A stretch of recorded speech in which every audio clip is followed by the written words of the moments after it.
Hello, and welcome to another episode of Casting Views with your host. I'm Dan, And I'm Lou. and we are a general topic podcast. We're going to talk, a subject could be anything and everything, and we'll cast views. Clever names of the podcast there. Yeah. We've got a guest this week, Lou, haven't we? So We have. we'll get to them very shortly, but we are going to do another theme month, which I think I've just dropped on you last week. We're kind of going to do some what ify, that sounds wrong actually, some what if kind of scenarios. Yeah, like hypothetical situations, I guess, almost. But what ifs, I guess, from like a historical perspective as well, maybe. Well, a little bit, yeah, a little bit of everything. I think this one we're going to have a bit of fun. Then we've got some that are kind of grounded in real life, but this one I think is going to be a fun one. So before we get into that, we'll introduce our host. Actually, first, let's play a promo for them, and it's going to be Matt from Decayin With the Boys. So we'll play his promo first. Welcome back to the Judgeatorium. It's Decayin With the Boys. That's right, it's Matt, it's Adam, two comedic co-hosts that talk about what they love. Beers, combat sports, pop culture, horror movies, and whatever else we want. So subscribe on your favorite podcast platform to catch new episodes dropping every Sunday morning.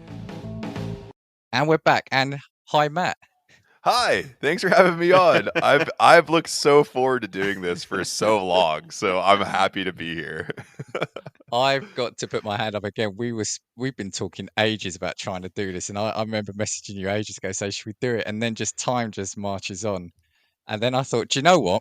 When I thought about this what if, and I had an idea, I thought you'd probably be the perfect one for this subject. So we got you on. I appreciate it. I also tried to entice you the one time by sending you a video of myself playing a banjo ukulele. I was like, if I'm ever going to get on, I'm just going to entrance him with folk music. Actually, I'm going to dig that out. That can be our trailer for this. But yeah, so actually, before we get into the subject, do you want to just tell us about your podcast? Absolutely, yeah. So it's myself and my co-host Adam. We like to talk about craft beer. We like to interview home brewers and newly pro brewers, and then we sprinkle in things that we really like. We'd like to do, combat sports, horror movies, pop culture, wherever we get our hands on. We really want to just make it feel like a barroom chat, but at the same time, we want to highlight our culture and our community with craft beer and kind of bring more eyes to that. So, our last few episodes have been interviews with some incredible brewers and upstarts, and I'm really proud of what we're doing. But I also like to have way too much fun, so that's why I'm excited to be here today on Casting Views. Yeah, Lou, this is the guy for beers, man.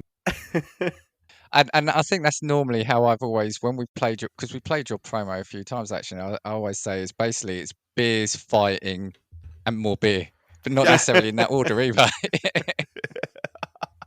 Yeah, that's perfect place. Yeah, Yeah. It's we, as you guys say, we crack on about the but craft beer is number one and combat sports is a close number two. We love wrestling. We're big nerds, so we enjoy that.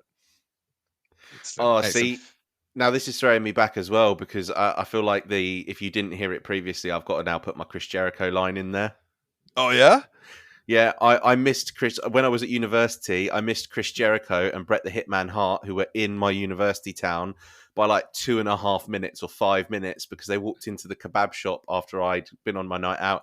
And then I said to the guys behind the counter, they were like, "You like wrestling, don't you?" Because we talked about it before. And they're like, "You'll never guess who was in here 5 minutes ago." And then they pulled out a picture of Chris Jericho and Bret Hart sat behind the counter, and I'd missed them. One last drink in the club meant that I missed two like childhood idols. Yeah, I've never lived that icons. day down. Unbelievable. I would have asked him to put me in a sharpshooter. Oh yeah, absolutely. 100%. Yeah, amazing photograph that would have been. It's funny you say that because I made Adam put me in a sharpshooter whenever we just watched AEW's this Double or Nothing, and he was bitching about someone not putting someone in a good sharpshooter. I'm like, put me in one then. So there's a video we put up of it, and the thing that you miss is he actually chops me down. Like he gives me the chest chops to get me to go down. And he throws me in the sharpshooter, and I do my best attempt to sell. I was like, oh my God, no. Like trying to reach out to nobody. The thing I love about Lou's story though as well is that it would have been an encounter in a kebab shop. Now I don't know, do you have kebabs like we do over here? Probably not nearly as delicious as yours, but we do have them. Oh, well, I wouldn't. Oh, maybe not the one that I was in. Student town. Quality was probably questionable at best. Well, kebabs here are normally, once you've had about 6 or 7 pints, right? That they're the food shop you stop in on the way home, aren't they? Yeah, They're yeah. not Oh, normally yeah. the food of choice. But that would have been brilliant seeing him in a kebab shop. That would have been That a highlight. But Chris Jericho, I love you. The way you're the great, you're an icon. You're undisputed. Garlic sauce down my chin. Oh, goodness. right. Well, we could turn this into a wrestling one, but we know we've got an agenda. Well, when I say agenda, really loose We one. don't, So yeah. yeah. I'm really sorry about that. No, so and kind of, Matt, you alluded to it in your description, which is why I've chosen you. But we're going to do a kind of what if horror and horror films were real. And Yeah, I I can't remember wait. listening to a couple of your episodes about the horror films, which is why I chose you, as I said. That's pretty much it. The subject that I messaged out to the two of you. So I want to put ourselves in a world where horror villains, horror trope are real. Yes. How do we fare? Who would we want to face? Who wouldn't we want to face? How do we fare? And the three of us, could we survive like a week or an hour and a half in one of these films? Oh, that'd be really good. Like, yeah, like, be like, oh yeah, it's Ghostface from Scream, but then like someone says, well, you have to survive 7 days. No. So no, This reminds me a little bit. This reminds me a little bit of that Mike Myers challenge that was going around on TikTok, where they're like, you've got to rush to the door with your keys to see if you could survive in that world. Yeah. Oh. You see, died Mike every Myers already, time. then I'm out. Yeah. Because it involves moving fairly fast, so I'm out. I might be able to do that, but I'm always the person where the keys are at the bottom of my pocket, at the bottom of the wallet, the cell phone. So I know I'm dropping the keys then. So there's no chance I'm ever passing that challenge. See, this is the issue with me because I've probably locked the keys in the house, so I've got no chance whatsoever. Yeah. Yeah, I don't have good fine motor skills to begin with, and then to add stress, anxiety, and adrenaline on top of that, yeah, I'm dead. I'm feeding the cannibal family. That's what I'm gonna be doing. So actually, so kind of, mate. So you said already that your podcast, you do feature on horror films. Lou, are you like much of a horror fan, horror junkie? Oh, do you know what's terrible is like at my big old age, I still can't really hack horror films, to be honest. Like, do you know when your heart starts to flutter and you look through your hands? I'm just one of them. And this is like even really light stuff as well. Like, I don't even do stuff that's just tension. Like Paranormal Activity is hard enough for me. Like, let alone proper horror. I'm sat there thinking anything that's got a bit of tension around it just doesn't do well with me. But I will watch horror films. I'm much more preferable to things that are particularly gory as opposed to things that are tense and like edge of your seat, because I don't like that feeling. Basically, it's like a I'm the stressful other thing. way. Yeah, I'm the other way. I don't like gore. I much rather the stress. Matt, what about you? What kind of floats your boat in the horror world then? Oh man. So it has to be kind of like a mood thing for sure, but I would say one of the biggest things I do get into is realism. I like the found footage. Okay. Scream. Actually, another thing too is funny. Scream is my favorite horror franchise, even the crappy ones like Scream 3, because it's very meta. It makes fun of itself, but it's very realistic. Where someone could just say, "Today's the day. I'm going to get a vocoder, clone a phone, and I'm going to murder these so many people because they have a singular relation to each other," and it's intriguing. And it's also really weird to see the evolution of a horror franchise, because the first movie does really well. They're always going to make more, and I always want to see the evolution of that villain. And Scream did it so well because they had to keep tying new people into why Billy Loomis did it first. So Yeah. I love that. So more realistic style kind of catches my attention. But I will say too, dystopian zombie movies that make me feel kind of hopeless, I like those too. Very grim, isn't it? No, I'm like I said, I'm very much more. I like the psychological element of horror films. So Paranormal Activity, the one where it keeps me on the edge of my seat. The gore, after a while, not not necessarily that it turns my stomach, but they seem to, especially in recent years, just want to up the ante on that gore steak, and I'm kind of out after a certain level. Yeah. Yeah. Like, what Saw film are we on at the minute? Like Saw 16 or something? Saw 16 in 4D. Yeah. I went and Sick. saw that too, man. That Saw 3D thing. I actually went and saw that, and it was everything you never wish it would have been. It was awful. It was so awful that I bought it, and I bought to watch it in 3D in my house, and it was still awful, and I love it. See, I really like the Saw films, though. I mean, I think the first one is still a brilliant film. The Yes. first film stands out. But I like the idea that it's kind of like a game. I like the idea that they have got a chance, as twisted as it is, but it's still. I kind of like. I love game shows, so maybe I just love the fact that it's like a horror game show or a killer game show. Absolutely. There's another movie you'd like then too. It's called Death Party. It's so Okay. or no, I'm sorry, Play or Die. The Death Party is a funny one. It's a more of a comedy horror, but Play or Die, it's the same thing. They find like a little game board, almost like Sorry, and they all put their thumbs in and get injected with something, and then it just goes insane. It's almost like a would you rather truth or dare kind of thing, and it's a B movie. It's full of gore. It's so funny, and you would love it. If you love Saw, you would love this. Lou, you mentioned Paranormal Activity. I came late to the party with those films, but I love them. I think they're great. Yeah, Just what well, they when you kind of consider do. that the first one was basically made with a budget of like £56, it's pretty impressive what they managed to do with that, with those films. To be fair, but again, I guess it's kind of like similar to like the found footage stuff, because I had as soon as you mentioned that, the immediate films that came to mind were things like Wreck, Cloverfield as well, kind of came to mind immediately. And then it kind of took me onto like a zombie horror genre, and I was like, wow, there's actually so many things that I would die in. Oh, dude, yeah.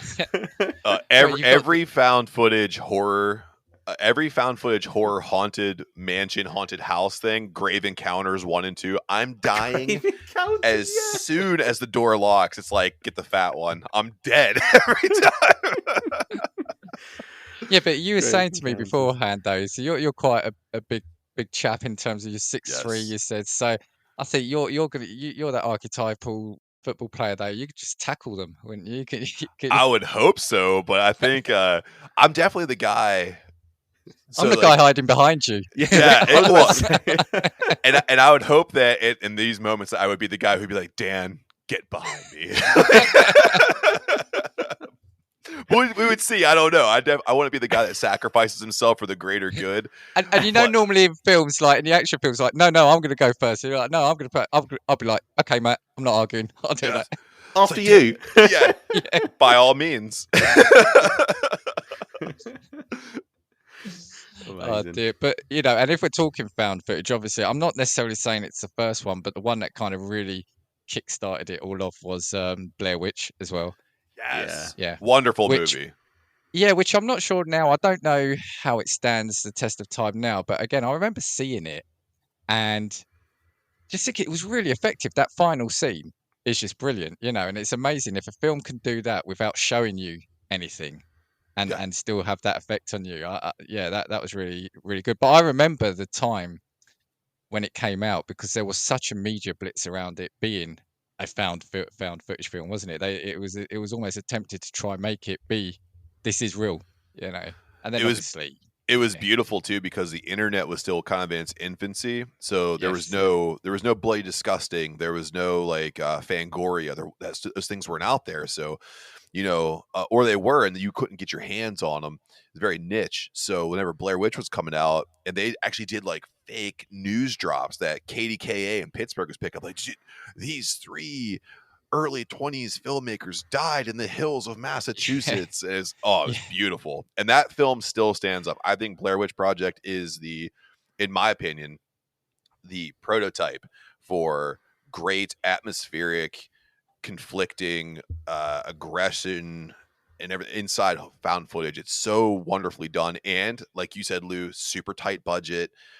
And then the best thing about it was too, all the actors were told, like, when we're done with this movie, disappear for the next 6 months. Don't do shit for the next 6 months. And then all of a sudden the female lead popped up on like Oprah or something, like, I'm alive, I'm actually not dead. But that's the thing where you make it more than a film. It is then a proper experience, isn't it? Yeah. They know that they can't compete with the Hollywood film studios, so they've made it an experience. Oh yeah, 100%, man. Yeah, so kind of before we go into some of the finer things, yeah, and for me, I think I used to be like when I was a kid, I was quite a big horror fan, so I loved watching, because you'd get your hands on the tapes, the VHS tapes back then. And I think I was talking to Antonio in an episode about the video nasties. I think VHS makes horror films even scarier than I think watching them on HD or Blu-ray. There's something about it, but. Yeah, I mean, I was a huge fan. They terrified me at the time, but the Nightmare on Elm Street, huge fan of those.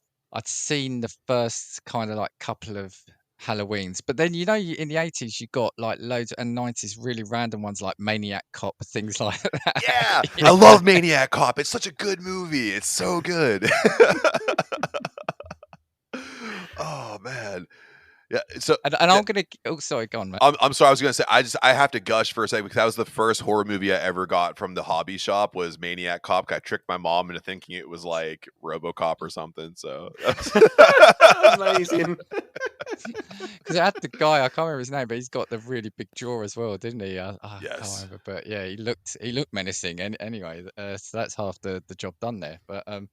But yeah, and I'm kind of going to give an honorary mention actually just now because I've literally just finished watching it. I think the current series of Stranger Things has really, for me, got quite a horror undertone to it, more so than the previous ones. This one has kind of really effectively, I think, made me feel like I am watching one of those old franchise films. Oh yeah, 100%. Man, like you look at the way the Duffer brothers, I'm getting them wrong, but it's the Duff something brothers. Yeah. And they tried to sell that franchise to like 13 or 14 other networks, and Netflix was like, "Hey man, we made stand-up comedy cool again, so we're going to take you and try this out." And you're right, it kind of reminds me of finding that old grimy VHS tape and throwing it in and being like, "I wonder what this is going to be like." And every season has hit so well. And the newest one absolutely smashes. So yeah, I agree with you 100%, Dan. Okay, cool. Right, so, and like I said, happy for this to descend actually, because we're having a great fun just talking about horror genre anyway. But so I'm happy to abandon the what if at any point. But yeah, because like I said, this is just great fun. Did we have anything, Salou? So I don't know, did you bring anything in terms of like any horror enemy types that you'd be up against? Or so I was thinking maybe like types and then different films and the way that they've portrayed it. So I feel like I was going to start with the biggest one, which is zombies, because everyone loves a great zombie film. So I think that there's lots of different ways in which zombies have been presented. So I've got down in my notes a few films, and then we could probably talk through how we'd do and how we'd fare. So I've got Dawn of the Dead down as my first. I've got then subsequently Shaun of the Dead, only because set in Britain as well. It's great. I just feel like that's probably how a zombie apocalypse would happen here, like going to the shops, Cornetto. Brilliant. I've got Zombie Land. Okay, yeah. And then I've got, starting to get a bit more serious, I Am Legend, 28 Days, 28 Weeks. And then I'm going to throw Wreck in there as well, because they're kind of like zombies, but like paranormal of zombies. Okay. I guess. I think, yeah. I'm gonna. It might be a stretch, but I'm gonna throw Wreck in there as well. Now, just for context, Dan, Wreck is like kind of like a first-person, like kind of found footage as well. I think how many did they make in the end? I think I thought the first two, three. I haven't seen the third one. Yeah. Oh, they're each brilliant in their own way. Yeah. But I'm sorry, I digress. Lou, keep going. Absolutely. Yeah. Basically, long story so they short, haven't been paused. Yeah. Oh no. Sorry, gotta get the dad joke in there. God. But yeah, Wreck is basically like found footage. They're kind of like a zombie supernatural horror almost. But I think the first one, where was the first one set? Was that one set in the apartment building? It was, the apartment building, and then it went to the ship, and then it went to, I believe, the airport. So it was like boom, boom, boom. Yeah. And basically, it's just you're following what is essentially like a group of survivors kind of around through first person on their kind of like zombie story. He's trying to survive, basically. Was there a spin-off one that was made as well, which was like a wedding? In America, actually, we made Quarantine. Yeah, so it follows the same suit. And it was absolutely beautifully done. In the same vein as like if I don't know, if Fast Zombies, they really honed in on the rabies virus that was turning everybody and how quickly it could spread on one bite or one scratch or even spit. But yeah, the wedding one you're speaking about was incredible because it's a romantic comedy on the first level. Yeah. And then they put fast twitch hardcore zombies on the next level, and then they put buckets of blood on top of the whole thing. It's like one of those spill cakes from the top. It's absolutely gorgeous. Everyone did a great job. And there's a scene in that movie where the bride to be has to rip her dress to tie off her husband's arm because he's been bitten. And then she gets a chainsaw and she's like, "Come on, you bastards!" and she's just ripping through the catacombs of like a French hotel or something. She's in the catacombs and she's just ripping through people with a chainsaw. It's so good. Have you not just hit the nail on the head there? The thing about horror is you can do whatever you want. They can be as batshit sort of. Yeah. The plot line could go anywhere and do anything. Yeah, it's beautiful. Yeah. But zombies, yeah, I think I'd fancy my chances against most zombies. Yeah, I was thinking like your Dawn of the Dead, Shaun of the Dead, Zombieland are kind of your very not placid's the wrong word. Are you very kind of like walking about, quite robotic, not particularly aware? And then when you start getting to your 28 days, 28 weeks, all of a sudden that's finished. Not even 30 minutes. I'd die of a heart attack before I died of anything else. Yeah. Oh, the 28 series really went back to the idea of not calling them zombies. It was actually the rage virus that was infected them. So everyone's just so aggressively angry, and that's what drove the infected. Oh man, I think that's where my stature would be against me. You have to be able to run forever. And I can't run 100 yards before I'm like, who has water and a granola bar? I need a hug. But the three of us, we could outwit them, couldn't we? I think we could. What the 28 days zombies?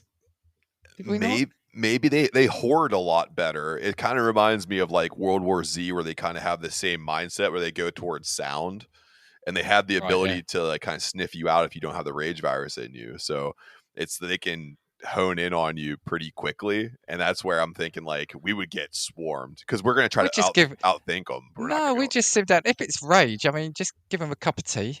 Yeah, sit them down. A couple of biscuits. That's a digestive. What's the weakness?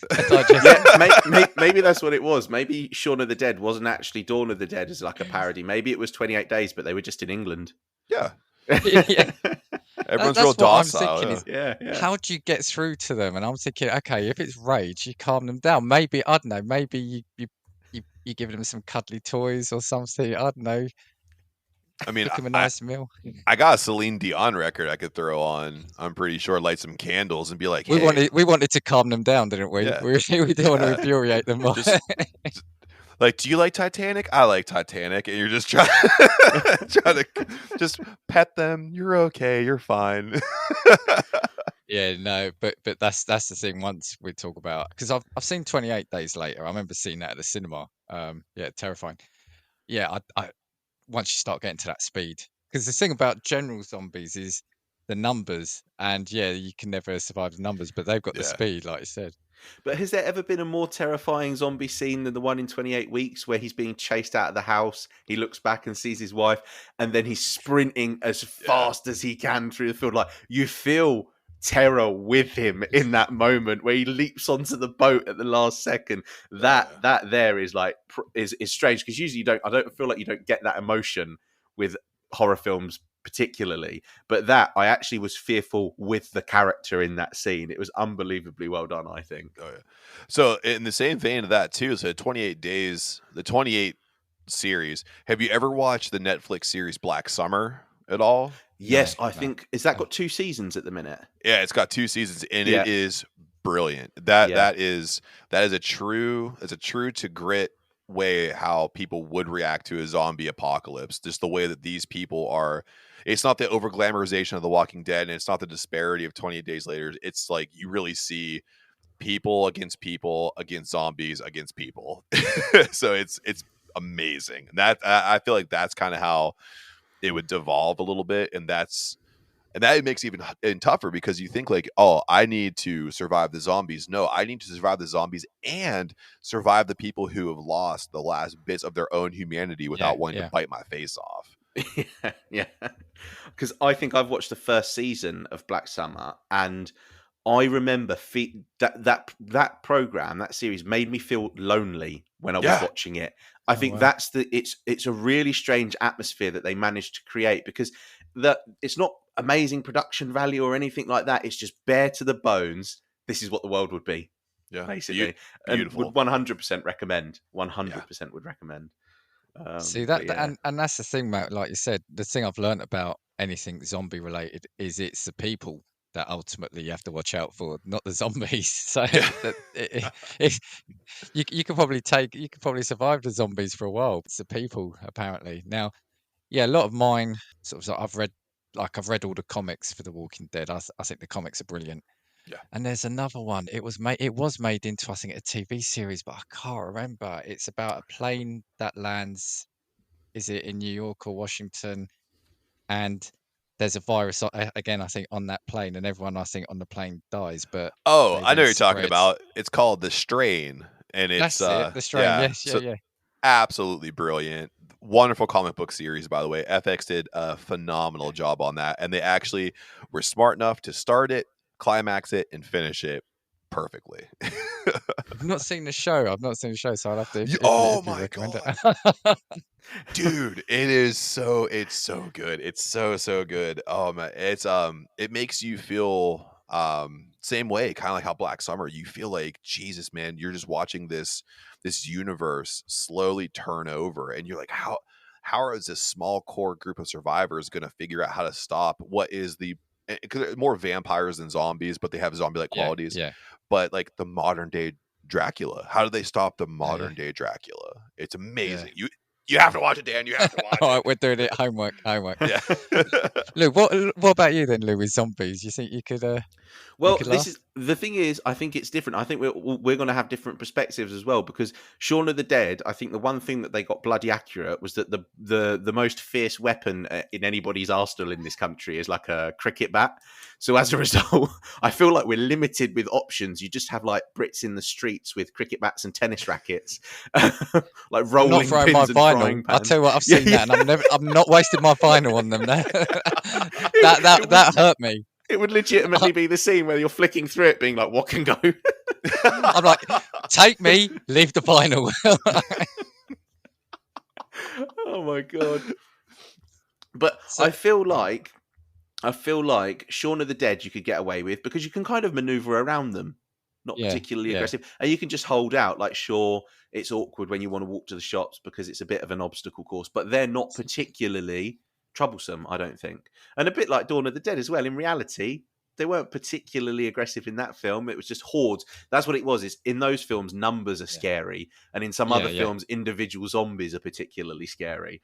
Zombieland as well, I think, would be a real horror film that you would genuinely have fun in, I think, in the Zombieland universe.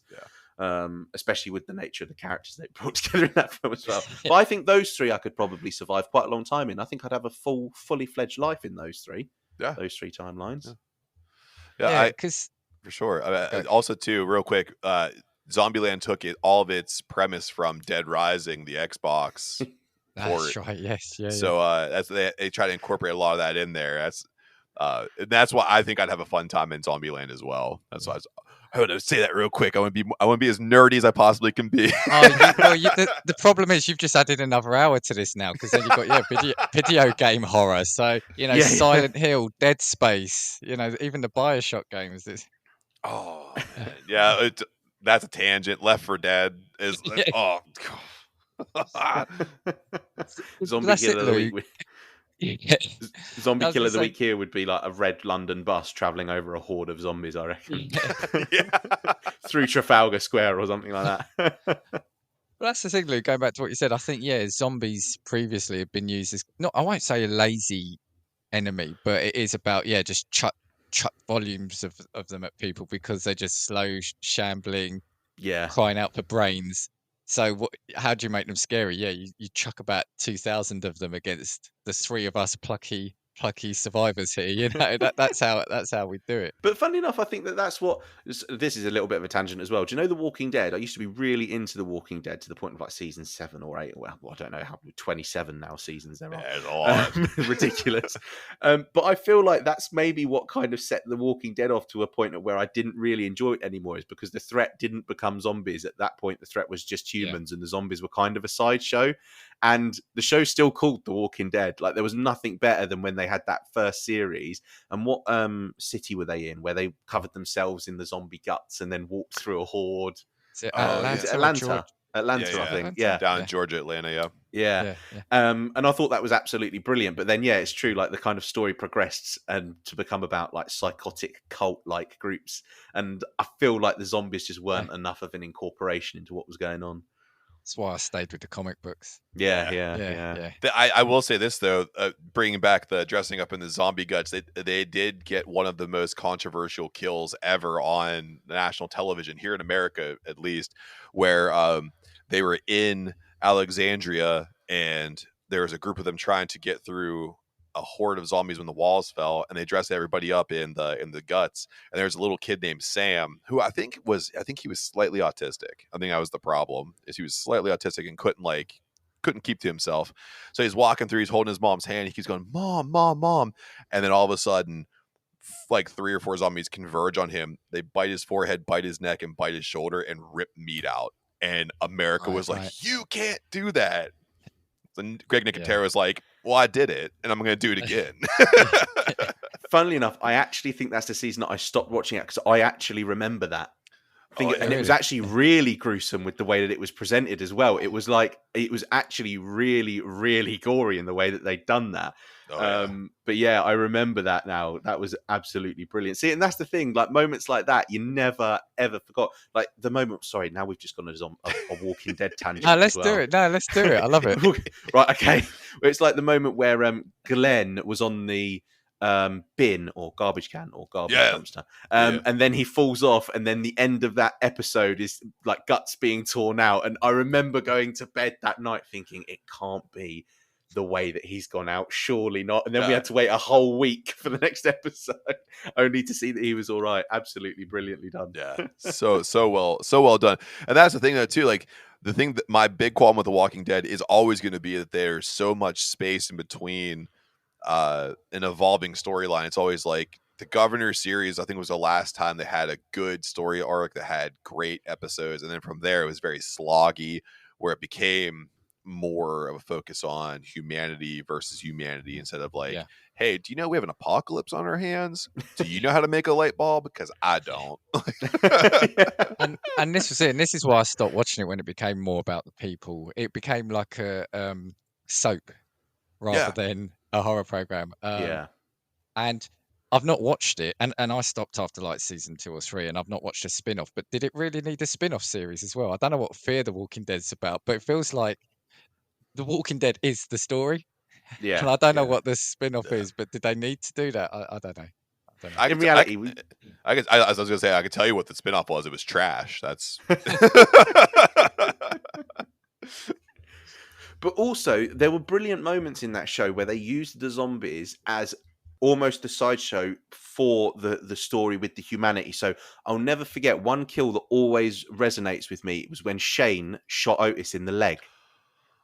So good. Amazingly well done, because he sacrificed Otis to save his own skin, but almost the guilt was, do you know what I mean? He'd been taken by the zombies and could plausibly get away with it. That was a brilliant way to have done that. And I feel like that's just what we didn't see enough of, I think. Yeah. Yeah, the disparity and the betrayal and the backstabbing, that would have made it cool. But like, as soon as you start making it like oh, I think I love you, but you're part of the Whisperers, and I wish that you would stay with me. Please live in my camp. It's like, hey, asshole, we can't make light bulbs. You didn't hear me ask you earlier if you can make a light bulb? We don't have light bulbs. So But Lou, if it was the three of us, I mean, who's going to tell Matt? I mean, you and I are related, right? So we've got to stick together, right? He's taking 2 bullets to both knees. I can take the bullets. I'm American. But if we quickly jump over again to 28 days later, how cool was that opening scene where he wakes up and goes amazing. out?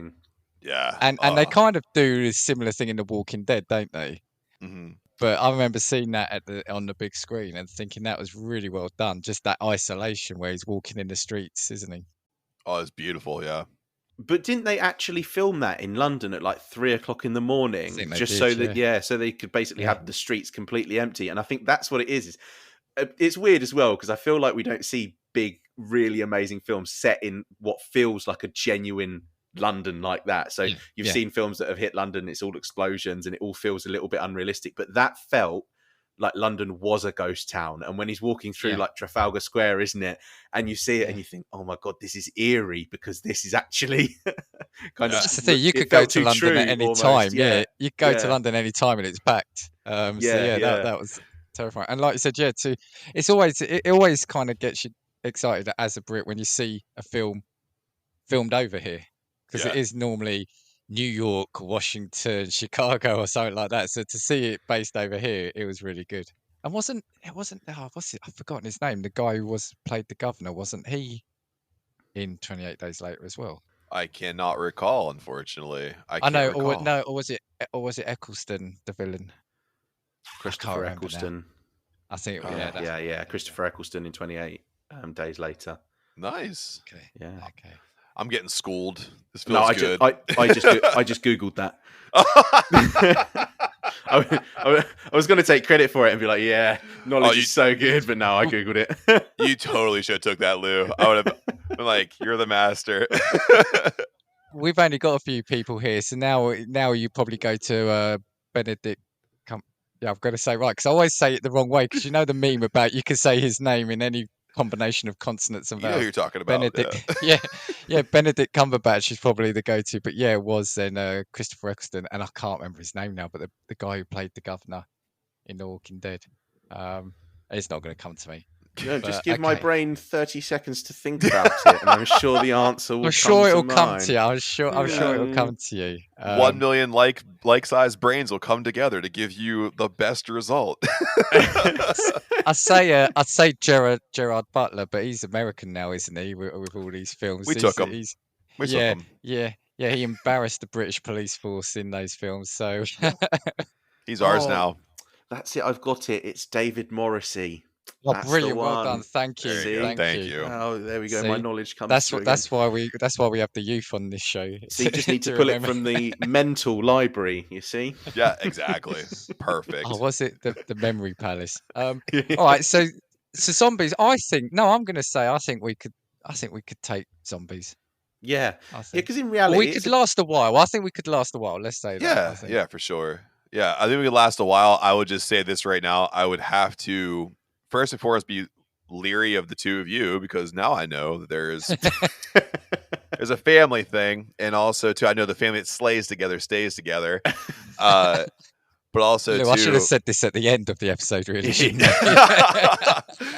But the idea of being eaten alive scares the ever living shit out of me. Yeah. Oh, yeah. Yeah. But what about the prospect of what if it was just a single bite? Would the fear of turning scare you? Nah, I've had the flu before. I'm pretty cool. I love that. I've had COVID like 3 times. I'm good, man. But then again, saying that, sorry, just talking back to a good point then, because this is evidently an important thing that we need to know. Can any of us make a light bulb? No. Well, then we could survive, but we'd be in the fucking dark. All day. All the time. Get a candle. Can you make a lighter? Shit. Okay, so we've got to go out and buy like 500 power banks each, charge them up, and keep them on us for our mobile phones, right? That's, Yep. that's that's what we need. That's what we need. Okay. Amazon Prime Day's coming up soon. We were just talking about that before the show, weren't we, Matt? So yeah. Yeah. gonna have doomsday shelters, and it's just got to be filled with power banks and like. Listen to casting views of that And guy light from bulbs, America. apparently. We're gonna get all these power banks and lights. In 50, 60 years time, when people are listening to this as survival advice, you're welcome. Yeah. You're welcome. Okay. Amazing. Have you got another villain? Actually, we'll stay with you, Lou. Have you got another villain? Or sorry, Matt, did you have anything, with the loose title I gave you for this to bring? In terms of like Otherwise, horror movie villains and stuff, I yeah, definitely anything. I would say a friend of my podcast, Mr. David Howard Thornton, who plays the wonderfully gory Art the Clown. He would murder all of us. There's lots of unknowns about Art the Clown in the Terrifier series, which Terrifier 2 is coming out in October. It's been signed with Bloody Disgusting. It's gonna be streaming there exclusively after it comes out of theaters. Shout out to David, love you, man. So there's no idea about how much of the paranormal he has and how much of the psychopathy he has, but he marries them together quite well. He's a stalker that knows no bounds of horror tropes. So if you look at common day slashers like Jason Voorhees, Michael Myers, even Chucky, like they're all kind of bound to a certain thing, like sharp objects, chainsaws, spears. Yeah. Art the Clown will shoot you in the face with a gun. Like if you're winning a fight with him, he'll pull out a 9mm and pop you. I mean, so there's no understanding of him. So I always Yeah. say that if I had to face off against Art, against my wonderful friend David, that I would die a lot of times. So clowns, we found his nemesis, Matt's nemesis, clowns. But yeah, what Yes. is it with clowns? Actually, yeah, why are they such a horror Yeah. staple? Well, it's so ingratiated in society where like clowns are there to make you laugh. Clowns are supposed to be people that you can trust, which is so odd to think about. Like he makes a balloon animal. Why would he strangle you? But it's hey, here's the thing. Anybody could be a clown. We could three right now decide to stop doing podcasting and go be clowns. Who the hell knows where we're coming from? So it's the manipulation of depravity where you take a childhood thing and make it sick. And it's like, and you look Yeah. at other things too, like classic movies like The Dentist, The Ice Cream Man, It. Like you're just taking things that people knew, like clowns, dentists, ice cream men, anything, and you're taking them and you're making them sinister. You won't survive because Yeah. they've already tricked you. They already had the veil over your eyes where it's like, oh, I love these things. Oh, I love a clown. He's gonna make me laugh. He's gonna honk his nose and fall over and pie himself. It's gonna be sick. And all of a sudden he's like, no, I'm gonna take this kid and go stab him to death. And then that influenced how many things that we've seen so far now. And then the boom of the clown cosplay murders and stuff in America that happened quite a few years ago. It's so weird to see it happen. Yeah, but We clowns had it are over here, crazy. Lou, didn't we? Killer Yeah. clowns, but I don't think they actually did kill anyone. I think it was just almost like spottings of them, or it was almost Yeah, like an people were urban doing it to legend, wasn't it? sit into like the whole like social media hype basically came along. But to me, I think for me, clowns are a horror staple as opposed to anything else. I don't think anything else now when I think clown apart from horror. Yeah, Yeah. exactly. Yeah. They take me to a bad place. If one turned up at a birthday party, I am pulling up. We're having a fight there and then, surely.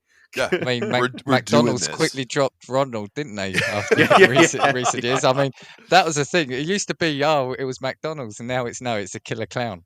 Yeah. Well, and then then I'll stick with clowns. If you look at horror movies in general, there are two movies that really come to mind for me. Of course, Terrifier being one, and putting that aside for itself. But they're Eli Roth's trope called just simply clown, where they actually make it demonic. And if you guys aren't familiar with clown, a dad tries to find a clown costume to entertain his kid's, I think, 7th birthday. And what they come to find out is that it's from a biblical demon called a clown. and he puts it on, and it absorbs his soul and his body. He becomes a clown, and he has to feast upon young blood to stay alive. Uh, Terrifying. That's yeah, terrifying. yeah, And yeah. then, of course, one of my favorite movies of all time is called Stitches. Stitches is a horror comedy about a run-of-the-mill birthday clown who gets murdered by a pack of just dickhead teenagers, and he comes back to life through some necromancy, and then he goes to their house party and slowly picks them all off one by one. And there is a scene in there that if anybody picks this movie up, it is with a bottle, like cork bottle opener, where he uses it in the way that you hope that he would. That is absolutely brilliant, and I love it. It's in the annals of my heart and mind. I think about it daily. I'm not sure I want to think about this. It's so wonderful. But you see, I'm going to say personally, not that I don't like clowns, because a lot of people do have phobia of clowns, but I think I wouldn't stand much of a chance against them because, as you said, as they're portrayed in horror films, they are just very unpredictable. You don't know what they're going to do next, so you can't say, right, I'm going to do this because, like you just said, one's going to pull a Uzi out and shoot me in the face. Yeah, absolutely. And another one's got the soul of an ancient demon who needs to feast on blood. So yeah, I'm not sure. And I'd probably just want to, it'd probably distract me. It'd make me like an animal balloon, a balloon animal, sorry. And I'd be sitting there like amazed at it, like, how'd you do that? And then he's done me in while I'm amazed. I'm gonna tell you right now, the in that same vein, the land where we would all die, the cinema universe we'd all die, is Killer Clowns from Outer Space, that staple cult classic movie, because they killed so many people by being like, here's a balloon animal I'm making, squeak, squeak, squeak. And then Really? the balloon animal kills everybody. They wrap people in cotton candy and suck their blood out, and like it's beautiful. And I'd be tricked. They'd be like, hey, would you like a funnel cake? I'm like, yeah, sure. Then the funnel cake, I don't know, like runs through my forehead and takes my brain out. Something like that, I'm sure. But I would definitely die. Like, you hand me carnival food, I'm like, I'm gonna eat that. Yeah. I'm gonna have to watch Friends or something before I go to bed tonight, I think. I'm getting terrified. Lou, clowns, what about you then? Yeah, do you know what it is? I've always got like this thing about clowns in films, and maybe it's all come from the film It, just in and of itself, that they all have some sort of like supernatural thing about them as well. And that's why I think clowns are an unsurvivable villain in any universe, because they are more than just clowns in reality. Like, yes. that's Sorry, what go it on, is. go on. Is like they always come with some sort of like superpower or some sort of like paranormal type ability that kind of makes them even creepier than they were if they did just stab you and make balloon animals. Yeah. Well, actually, no. Sorry, I was just gonna say, because why I laughed when you were talking, Lou, is because I think it's spot on, right? Because zombies, right? These undead, whatever it is, they're undead. They've got one thing on their mind. Vampires, yeah, some unholy undead dead things. Some of the other killers we'll get onto, all possessed, or there's, like you said, there's necromancy going on. Clowns are just people in makeup and bright coloured clothing. So if they can make if they can make a name for themselves by being these hard killers, then they've got to be feared just for that alone. And I would say too, if we even kind of steer away from horror and we look at my favorite villain of all time, has my heart, and that's the Joker. The Joker is my favorite villain ever because he has so many layers and dynamics to him. If you even go to the newest trope with Joaquin Phoenix taking up the mantle, he slowly dipped into depravity and psychosis as he started to put more makeup on.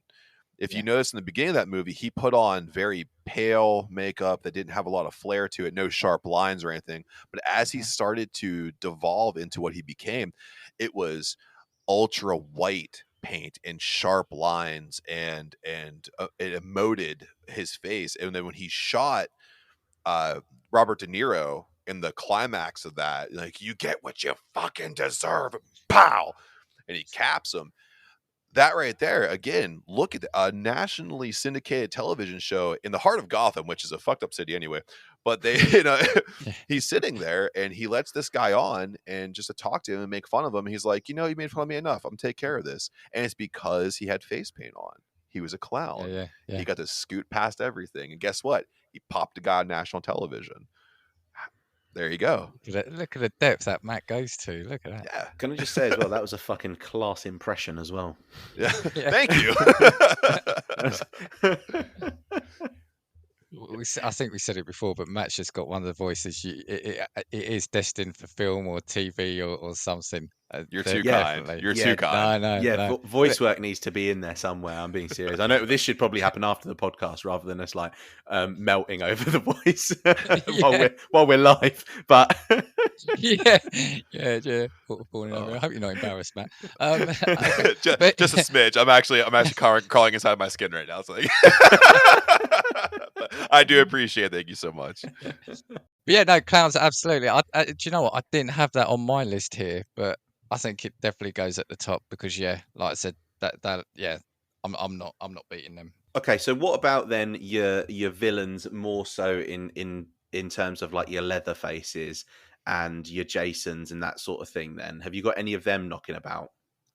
Well, I kind of grouped them into, like the serial killers I call. So like Michael Myers, Freddy Krueger, kind of Jason Voorhees. Gotta separate Yeah, Freddy out, man. Gotta take I him guess out. so. Yeah. Okay, I'll come back to that because Freddy will be my all-time number one. Pun intended, not intended. Nightmare. He terrifies me for many things. The thing about them though is, the serial killers do then all become at some point quite supernatural. So I think Leatherface is probably quite unique in that sense, isn't he? Yeah, Probably yeah. him and Norman Bates, Psycho.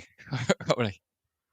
I think with Leatherface, the thing that I like most about him is the backstory that brings about from the Hewitt family that really stirs him into what he became. It's kind of the idea of the labeling theory. So when he was born with deformities, and his family bought into the idea that he was deformed and kept him away from public school and all these things. So when he was exposed to culture and society, he was disregarded. And he was actually held back. So that caused an anger inside of him, but he grew to only love and appreciate his family. So the scary thing about Leatherface is he's driven by ideologies and concepts that were instilled upon him, not only by his family, who were his central support system, but also outside of that, a society that's neglected and turned their back on him. So he has zero regard for what he will do to you if you step upon his property or you come for him or for his family, which is why the ability for him to pick you up and put you on a meat hook and stare into your face and say, I'm going to take that's going to be mine, and then I'm going to show everybody how you should have acted by putting your face on and being a better person than you.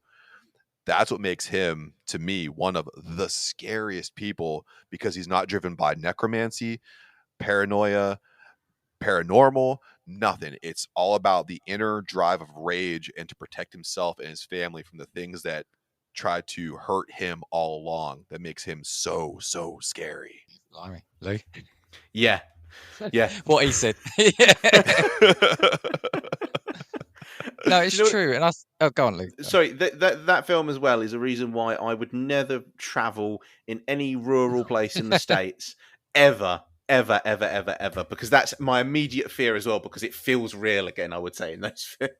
Yeah, it's true. It's true. Sorry, I was going to say I've been to the States a couple of times, and those between towns, they're just long, straight, deserted roads, and it's like, what would happen if we broke down here? Yeah, that's the overriding feeling.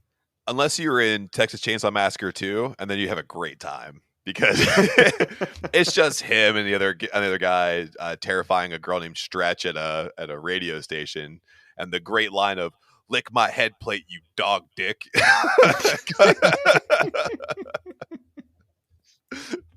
But I think you're again, kind of what we were saying. The reason why that would be terrifying, and potentially, if I'm thinking about it, I wouldn't survive it, is because he is I'm arguing with myself here now. Like I said, he is a driven human. There is no paranormal. There's no sort of unusual curse or anything. He's just hell bent on one thing, and it's like that's a dedication there. Yeah. Oh yeah. And it shines through too, even in the newest. Like I know the one on Netflix got a lot of heat, but if you strip it down, it's in the canon. It's in vein. It's exactly what it was. Mom dies at the beginning of the movie, and guess what? Turn the switch on, baby. Who's dying? Everybody. Yeah. Luke, well, you brought him up. So, what do you think about Leatherface then? Yeah, no, Leatherface would be a terrible one as well because I feel like you'd fear death for a long time. There's no chance I'm surviving it, and I feel like the way and the method in which you're dying is also a horrific one. Yeah. So, Oh, like I yeah. said, I think that's an instance where I'd want to die of a heart attack before actually even encountering to begin with. If you turn around to me 5 minutes into telling me that I'd been dropped into the Texas Chainsaw Massacre world, I would immediately be like, no, I'm just going to find a cliff to jump off of. I'd rather do it myself. Yeah. We could hold hands and jump, Luke, because I'd be Yeah, right yeah. there with you. Yeah, I'm not yeah. trying to face any part of that. Yeah, we are good. It's at the moment that I hear that chainsaw rev up and you just hear that, I'm like, no, finished. I'll throw myself in front of the lorry. But at some point, the gas has got to run out in it, right? So Yeah, what's this he is do true. then? And funnily enough, there's no gas in any of these places where they break down somehow, so that he can't put any more in it. What's he going to do? Saw you with a non-running chainsaw? Yeah, But it's like the old Western movies. They never run out of bullets, and Leatherface never runs out of gas. I don't know how. maybe that's how we'd win then. Maybe in that universe, he'd be chasing you. It'd go, and then he'd be like, shit, what the fuck do I do now? And then all of a sudden, you're like, right, that's it. Payback's a bitch. Well, I think too, if you look at the name of the thing, it's the Texas Chainsaw Massacre, and then it would just be the Texas Massacre. I think he'd be like, "Well, what's my motivation now?" But then on the flip side, he is a person, so isn't there the inherent weakness then that we probably could overpower him? Yeah. So it's true. I There's guess no he like is a person, 1500-year-old curse, like you said. There's no supernatural Yeah. shit going on. Yeah, in reality, he runs out of petrol. That's it, finished. And petrol's expensive at the minute. He probably can't even afford to put it in there That's what anymore. I'm saying, Yeah. man. Like, you gotta be a serial killer on a budget, bro. Yeah. Yeah, you couldn't make that film now. Yeah. Yeah, the thing is as well, what if he turns around and says, "Oh, I don't need to buy petrol. I've got one on electric." All you got to do is walk further enough that he can't with the Yeah. cord. Exactly. So it's the thing. Even if he's got one that plugs in, still good. I was gonna say So too, the ones with the battery packs aren't powerful enough either. It would just Yeah, like ow, like Yeah, that's like get stuck that's in your arm, and you look at it and be like, that's just kind of uncomfortable. I don't think Just staring at him like, how long is this going to take? I've got dinner at 7. Wrap it up. Can you go left hand, by the way? I'm a right hand dominant guy. So, here you go. I'll move my arm backwards and forwards just to help you a little. Oh my god. Okay, I've got a group I've called. I think I was saying there like the paranormal one. So I think you have to add in like Michael Myers, don't you? Jason Voorhees, Pinhead. I don't know if you ever remember. Well, Lou, I don't know if you ever watched the Hellraiser films. No, but I'm sure that Pin- my knowledge will bring an image to my mind right now. Pinhead is burnt into my brain as a kid seeing that image. It was quite terrifying. So yeah, the paranormal ones. I think we've got to say we probably don't have a chance. I mean, I'm going to chuck one in there, Chucky. I wouldn't survive because I just think it's so cute. Yeah. So Yeah. that's the problem I'd have with that. I'd be like, you're so cute. Yeah, I agree with that, especially too because you're in that. Everyone always says, to go, "Well, you know it's Chucky," but you're in that universe, so you don't know that Chucky's Chucky.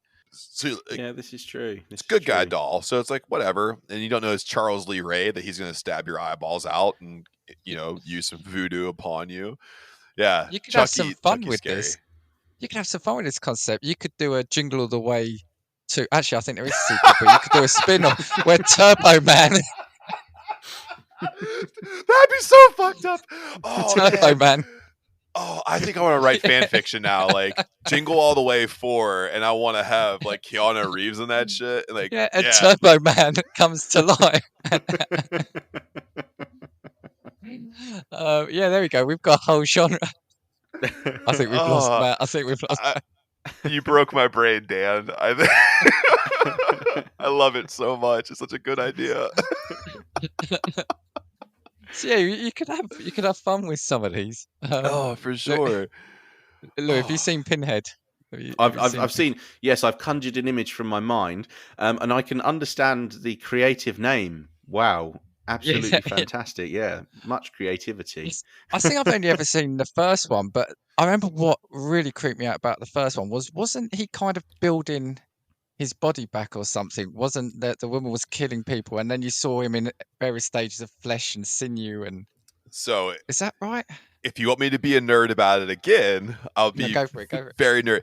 So this is the Clive Barker trope that came from a novel called The Hellbound Heart. And in The Hellbound Heart, there is actually a pedophilic uncle named Frank, who is actually known to be kind of he's a psychopath. And he was very involved with a woman named Nancy, and Nancy was married to Frank's brother. So whenever Frank died unexpectedly, he goes to hell because, of course, he's a piece of shit. So when he goes to hell, he finds a way to come back through the merchant's box. So as he That's comes right, back, Nancy has to constantly feed him bodies so he can absorb them and start to rebuild his body. And they took that into the first movie pretty specifically.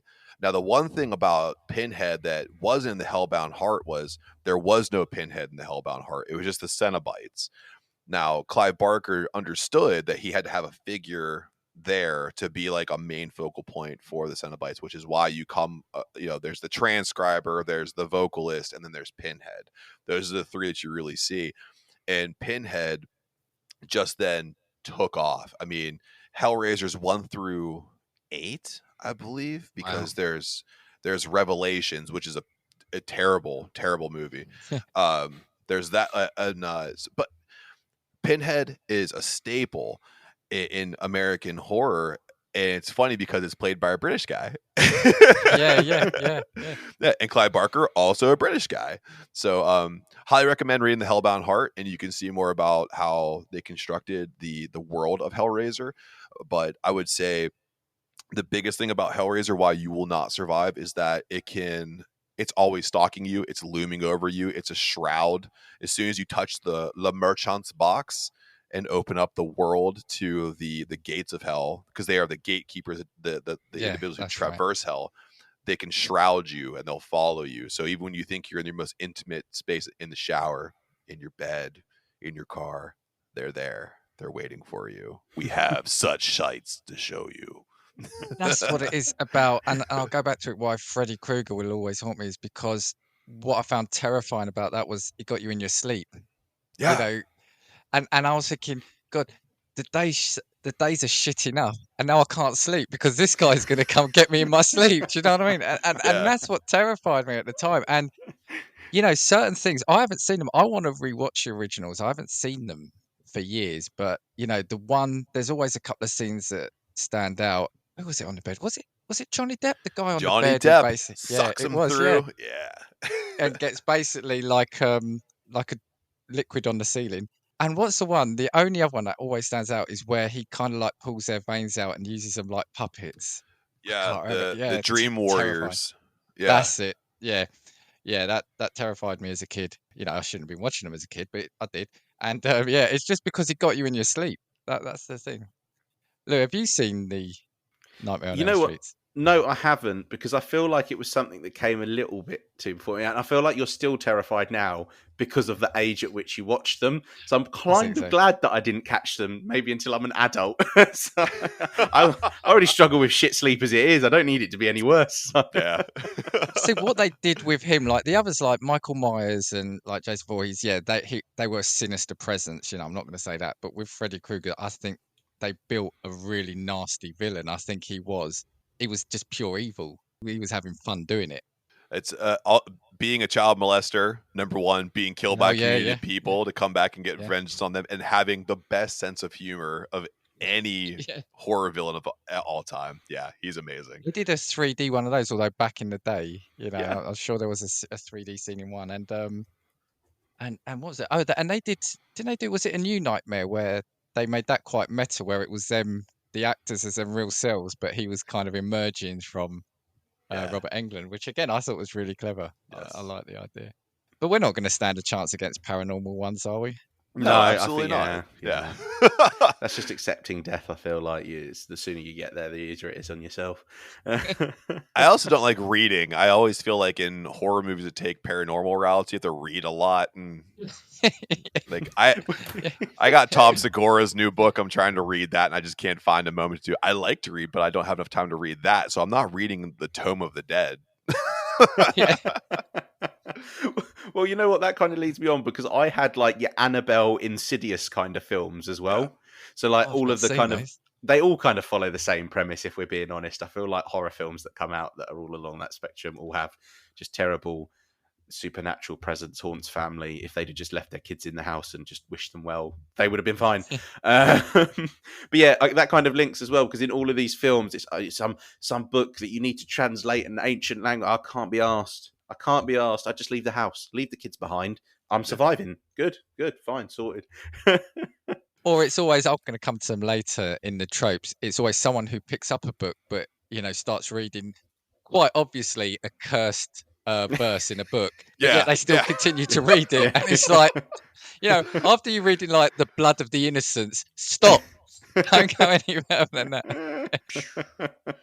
I love watching those movies with my wife because she's not a big horror movie fan, but I love how she gets very like reactive to it. And we watched the Evil Dead remake in 2013 together, or 2015, whatever.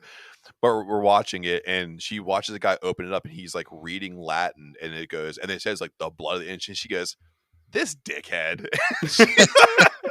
I'm done. And she's like, great, this guy who just didn't stop when he was ahead of himself. No, okay, we're good. She was there, she'd like be backhanding him in the face. Like, see, maybe this is why we'd survive it, because we just wouldn't even get to the horror universe in the first place, because we see the haunted book and we're like, no, fuck that. Am I reading that? That shit's going back to the library. Is it got a Netflix show? Yeah. Dude, it reminds me so much if like all three of us were in the movie The Cabin in the Woods, where you have to like touch an object and be like, they're just sitting upstairs drinking pints. They're not going downstairs. We have to get them to go downstairs, or the old gods are going to wake up, and they're just like releasing the gas on us. We're like, Dan, did you fart? What is that? We're gonna die. They won't do anything. It's like, oh, you got any more Guinness? Like, we really would be like that though. That's the thing. It'd be, yeah. Well, I've been too lazy to run anyway. Like I said earlier. Oh, look at that guy. Meh. See, but this is the thing. I think we're all too smart to read from cursed books and all too smart to go through blood-soaked doors as well, because that seems to be a thing somehow. Like doors with scratches, doors with cursed words on, doors with blood seeping out from underneath. No, I'm not going in that fucking basement. Thank you very much. No chance. All right, it feels like we're touching on this. Luke, did you have any more kind of enemies or films or anything you want to bring up? Because I feel like tropes is going to be a big subject. Okay, well, I did have a separate set of films, which are more so kind of the ones that feel a bit more real. So I had the series of Purge films. Okay. And then I also had I think it's Japanese, it's Battle Royale. Oh, man. Where, do you know, like that's like your Hunger Games, but in actual fact, it's like a dirty version of Hunger Games is what it feels like, doesn't it? Battle Royale, I'm going to get a spatula. I know. Yeah. You're pulling out a bin lid. And a spatula. Come at me. You'll be SpongeBob in the show, people. I was going to say, I actually have a SpongeBob laugh to go along with that. I learned how to do it. This could be Dan. This could be Dan with the spatula and barrel. Ah! I got you! Ah! Just added to the voice work portfolio here. Listen to that. So you could do your own show. Who's the one that does all of the voices for Family Guy? Seth MacFarlane. Seth MacFarlane. That's it. You could create your own show. I'm telling you, Seth. If you're listening, come on. I need a job, bring me bro. And Lou along. You got to bring me and Lou along. I would 100%. We could be a better version of what we do in the shadows. We would have so much more fun than they would. So Luke, Battle Royale. Then go on. Well, the thing is, I think this is difficult. If we're talking about if we're surviving, are we all thrown into the same battle royale together? Because that's going to be pissing awkward, isn't it? Let's call it a trio. We'd have to be as a trios. Okay, so it's like battle royale squads. Yeah, for sure. Okay, yeah. I think them. I fancy I think the chances there. Yeah, I think we'd be all right with that. To be fair, because with the three of you, surely one of you is bound to pull out a knife or a machine gun. Sure, one of you might get a bin lid, the other one might get a spatula. But I feel like in reality, we seem like three pretty on it guys. I feel like we've got brains, we've got brawn, traverse maps. Yeah, exactly. I think we'd be all right. Just said though we won't read, so we can't. Yeah, we won't read. Make sure. Yeah, we're not reading the map. So what it'd be? It'd be the collars that would kill us because we'd be too lazy to move. New battle zone. What? You want me to go from here to there? No. Yeah, all of a sudden we'd just be sitting there chilling. You hear beep beep beep beep beep beep beep beep beep beep beep. Is that the pizza delivery?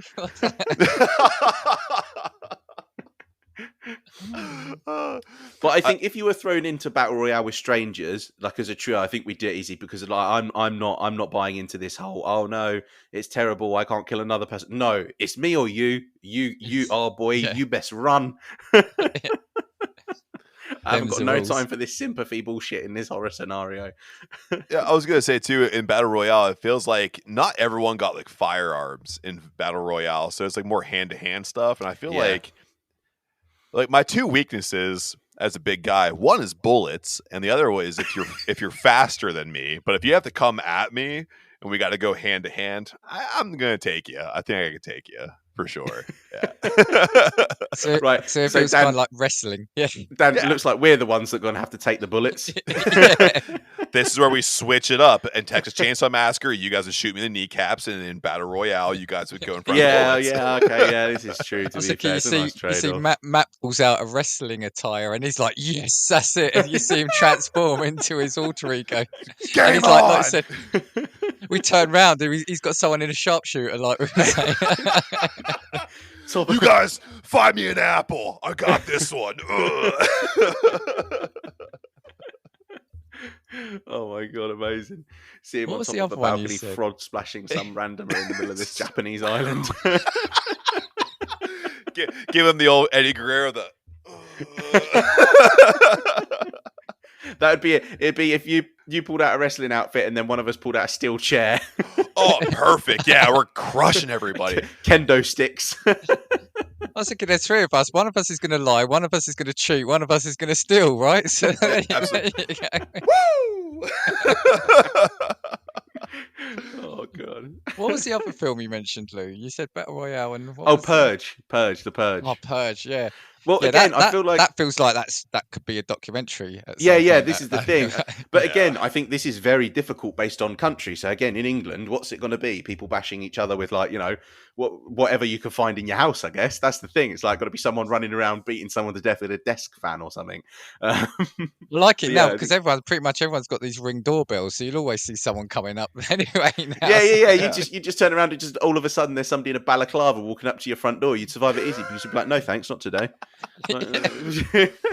I think where it'd be harder in the same respect. So, like in the same vein as The Purge, like the Belko Project. If you ever watched that one Oh, before, brilliant! Love that Not seen film. that. Yeah. So that there, I feel like in like The Purge, you'd have more of an ability to run, hide, evade. But in the Belko Project, you're stuck in it's like a 47 floor like business complex. Where the hell are you gonna hide? And everybody Yeah. wants to kill everybody. So yeah. Oh, I think I have seen that now. Yeah, now you've reminded me. Yeah. Dr. Okay, Cox yeah. is in that one. Yes.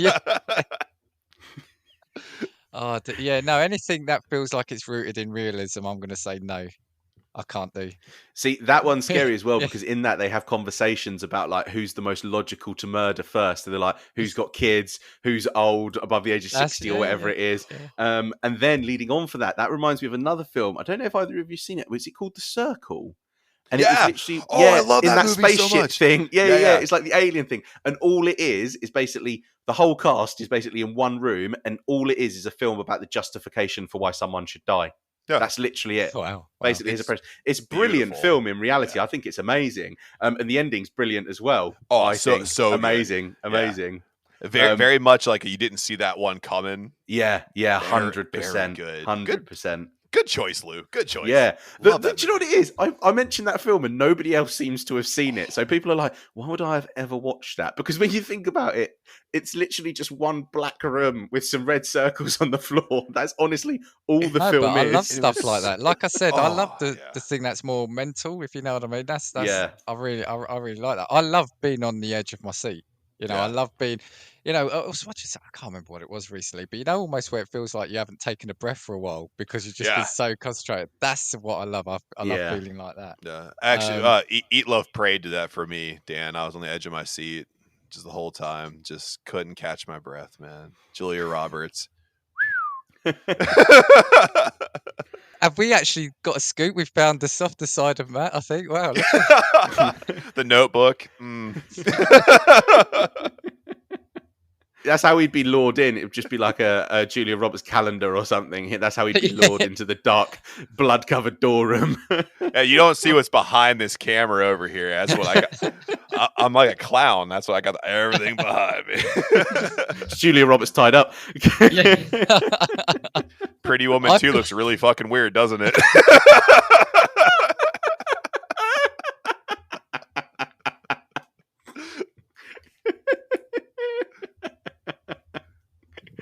Oh my god!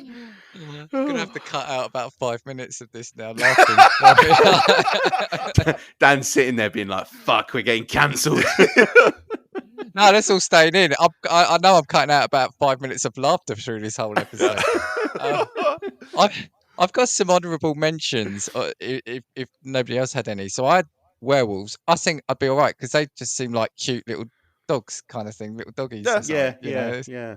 Throw a ball or a stick and Yeah. Just an endless supply of tennis balls. And then the werewolf would get to the ball and then immediately be like, "Fuck, it happened again." Yeah, like, oh, no way. Well, you wouldn't even need to. You just pretend to throw one. You just go like So I think werewolves we're fine with, right? Yeah, I think so too. I could pass a werewolf for sure.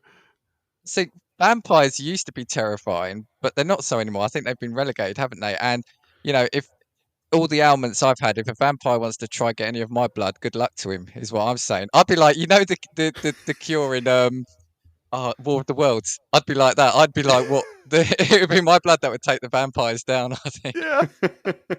Yeah. Take a bite and just go, oh, shit. Oh yeah, I forgot I ate a little earlier. I'm full now. No, I'll come back later. Do you have doggy bags? There's a doggy bag for this? but vampires did used to be. They were like the villain back in the day. But now that I don't know if it's Twilight that's ruined them. I don't know. But oh yeah, 100%. Like the shiny, like young 18-year-old vampire destroyed that whole villain. Yeah, I was the sun. For sure. I would say it was definitely Twilight, and it was also the bastardization of it whenever you saw like Bloodsuckers Incorporated and stuff like that too, and Aqueous Transmission, whenever like they just really made vampires sissies. Like it's just I like John Carpenter's vampires gets a lot of heat, but like that's like the kind of vampire I like. Bloodthirsty, ruthless, crush a whole bar full of people and like make blood stalactites. If you ever seen that movie. Yeah. I've not seen it, but I've heard of it. There's a scene where the lead vampire kills a guy and hangs him from the top of a pool table over the light, and then whenever I forget, James Woods is the lead character, he comes into there and he just sees these this coagulated blood. It looks like stalactites in a cave just like touching down to the pool table. Cool scene. Cool movie. I'll catch all the heat. I don't care. I love that movie. I think that was the thing about vampires, wasn't it? Because they had the power to either kill you or turn you, and either didn't sound particularly great. Terrible. Yeah. I mean, I did like I know it's not particularly horror, but I thought I did enjoy Buffy the Vampire Slayer back in the day, and I thought they did vampires quite well, didn't they? But was it also one that I remember was, what was that stupid film where it's like lesbian vampire killers or something like that? Was that the name of the film? I think it was. James Corden. Yeah, you're right. Oh yeah. And Matt Horn. Stuff like that, like destroyed any potential, like any potential that vampires would have had in horror films moving forward. But yeah, shit like that just destroyed it off completely. And for werewolves, though, I mean, I did call them cute little playthings, but obviously you have to mention American Werewolf in London. And again, as a kid, that scene, there's a couple of things. There's as he's what's the word? Where he's deteriorating. The transformation. Yeah, no, where he appears in, like, his friend appears in the cinema and he's like missing flesh and he's like, the deterioration is the best way to say it. Yeah. So there was that bit, but the transformation, I think even now you can watch it and it still looks bloody horrific, bloody painful. Yeah, so that will for me forever be the the werewolf film, isn't it? Did you ever see when Benicio del Toro did his transition into a werewolf into the werewolf remake? Oh, I'm not sure I did. No, Hands no. down, the best werewolf transition in modern cinema, especially Oh, because really? Benicio del Yeah. Toro is just an incredible actor. But He's great. Yeah. but the way he sells it, and then it's practical effects, it's no CGI, beautifully Okay. done, beautifully shot, great contrasting light schemes on it too. I highly recommend. I think it's YouTube clips, but I highly recommend just watching that scene. It'll become your new favorite. Okay, there you go. More homework. We're just getting nothing but homework. Like, I feel like what these like podcast episodes are doing for me is just adding more and more to my Netflix, YouTube, and Amazon Prime watch Yeah. lists to the point where I Yeah. actually don't. I'm not going to live enough life to watch all of these things anymore. Lou, did you have any more? No, I think finishing off with the Battle Royale, I did have, when we were talking about found footage stuff, I did have Cloverfield down. Just for like if we had any like massive monsters. So that was kind of like your Godzillas, your King Kongs, that sort of thing I kind of had down. I know they're not really horror though in reality. But that was kind of one of the situations that I kind of thought myself in. And those, the scale ones, always feel like you would just survive by luck. It's just whether or not a gigantic foot comes down on your house or apartment building or not. Yeah, exactly. Like I'm just playing Nintendo Switch right now. Oh shit! Like, fuck. Or you walk out your front door or like of your apartment and you just see all of the building in front of you just gone, and then you're just like, yep, missed it by that much. Just enough. Just enough. But actually, you say this now, aren't we easy pickings now if we ever do have an apocalypse? Because we are going to all be on our cell phones, on our consoles, just sitting in front of the TV. When we're not out and about, it's like, yeah, hold on, you've got a horde of zombies. Hold on, I just want to check my email first. I got this new thing from Black Rifle Coffee. I want to make sure I get my subscription in real quick before the Cloverfield monster comes through. Can you just hold off for a second? It's going to be War of the Worlds. The aliens will come out of the ground and be like, where the fuck is everyone? It's like, bro, hold on a second. I'm ordering Starbucks. Shut up. Yeah. Can you not kill me till after I've claimed my free Costa, please? I've got my 10th stamp. Yeah. I did have a look at, before we go on to other things, Rotten Tomatoes. Apparently, the 10 scariest horror movies ever are. I tell you what. Wait, before you go, should we try and guess some of them then? Okay. If you want. Okay, so I've got The Exorcist. Oh, number that has one. to be down there. Yeah, surely. Straight in at number one. Yeah. And what it else is. have we got Yeah, in I've there? seen that, and yeah, I was tricked into watching that. What about The Exorcism of Emily Rose? Is that in there? Because I never found that particularly scary, but everybody seemed to be terrified by that film. No, that's not on the list. I'll give you each 3 or 4 goes. But Lou, you've got. I mean, you've got number one, so you know. That's it. I finished. That's it. My job you're is good. done. Drop See, the pulling microphone. all of that knowledge. I mean, you have to rely on like some of the original stuff. So like probably like Halloween 1, Halloween's there. Yep, the first one, Yeah. 1978. That's at number 7. Friday the 13th Part 2. That is not on there. Oh wow, There's actually quite a lot of new things in there. That's the thing. It is quite a lot of, you know. What about Insidious 2? If you'd have said the first one, you'd have been correct. So Mhm. I'll edit out number 2. I'll let it out. You say cut that for me. Insidious is at number 9. Yeah. Zombie strippers. Is zombie strippers on there at all? Anyway? It should be, but it's not. No. I tell you what. Then I tell you what. You give us the year, and we'll try and guess it. Yeah. Going from number 10. So number 10 is 2017. 2017. It's one we've mentioned. Is it one of the Halloween remakes? Maybe. No. No.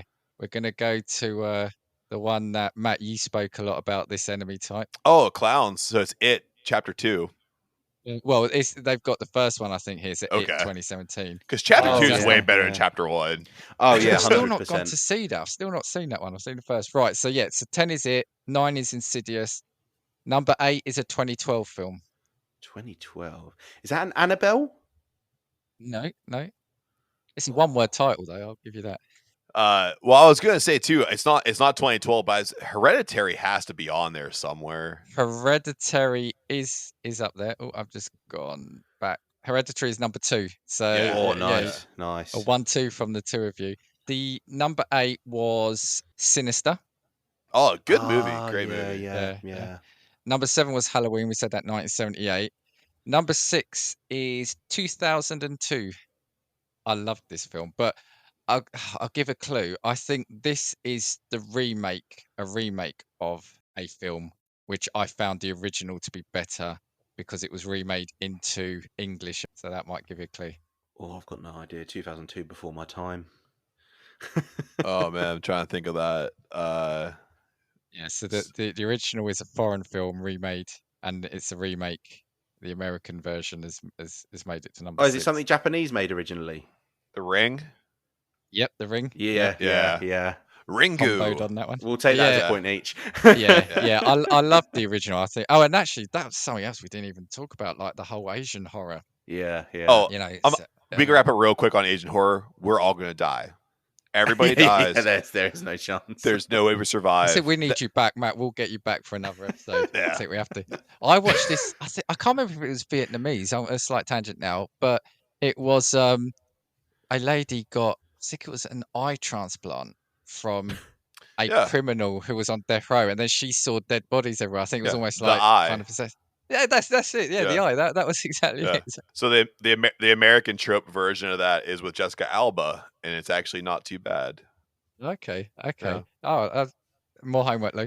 Right. Number 5 we've mentioned 1974. Oh, it's Texas Okay. Chainsaw Massacre. Yeah. Yep, there yeah. you go, spot on. Number 4 is 1980. Actually, yeah, we kind of didn't touch on this, and I heard actually on an old radio show I was listening to podcast debating whether this was horror or not. Ooh. But it's Stephen King. Oh, Pet Cemetery? No. Not that one. It. His It. Not that one. It's No, 90s. it was 1980. Is it Oh, Children of the Corn? Not that one. No. Here's Danny. Oh, The Shining.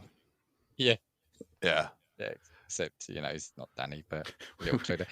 we went for like every other obscure film, but not the main Every one. other Stephen King. Is it Gerald's Game or what? Dan was sitting there like, what the fuck? Yeah, come on, I thought you'd get that straight away. Didn't he do? Have you seen Maximum Overdrive as well? Have you seen that? I think. That Oh was a yeah, I Stephen love King. Maximum Overdrive. Yeah. I love it. Lou, have you seen the film called Maximum Overdrive? Oh no, never seen it. Seriously, Give us more fuel. homework. More homework. Do it. I can't remember. Is it a comet passes the Earth and then basically all electrical items come to life? Yeah. And I'll never forget. There's a scene of is it like a little kids' baseball game where the Coke vending machine is spitting cans of Coke and killing people by shooting cans of Coke out at them? Like 200 miles an hour out of the machine, like thunk, thunk, thunk, thunk, thunk. And like a kid's cycling down the road and sees people hanging out the window strangled by their hair dryers and things like that. I just like that film would have been amazing because there would have been so many sponsors in it in terms of companies and brands that they use, but they were just like, just don't tell them how we're going to use their products. The Coca-Cola executives have seen it and been like, shit. Well, now everything's We messed cordless up. now. Yeah. Right, so the only one we haven't got then is number 3. That's 2013. 2013.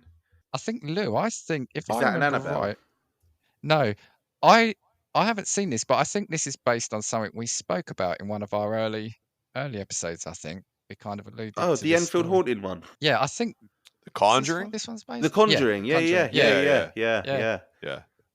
Yeah. So the Enfield. Isn't that based on that? The Conjuring. Yeah, it's based on yeah. the Enfield Haunting. Yeah. So that's All their files, yeah. Dan, And when he was young, lived not too far from there. So yeah, he's we live probably not picked too that far up. from that. Yeah. He's taking part of that spirit with him wherever he goes now. Well, that's terrifying. we moved far away from there. It's like at the end of Poltergeist where they kick the TV out the door. It's like, see, we just moved out of there. Yeah. Oh my number god! 2, You know what? Poltergeist was one that we didn't even touch Oh, base on in Poltergeist, yeah. reality. Yeah, literally, and everything that came along with that film as well. That film kind of came a little bit too true to life with the events that kind of followed it. And that had some very scary stuff. classic scenes like the guy pulling his face off in the mirror and the chick. Oh, yeah. the chick Oh with the yeah, rabbits, yeah.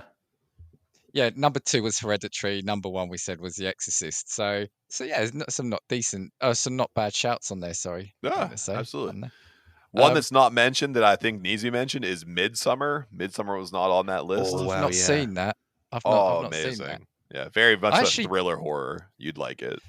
they haven't. I really they haven't mentioned like a couple of the new ones. Like I've not seen it yet. So and I do want to see it very soon. But like, is it Get Out and Us?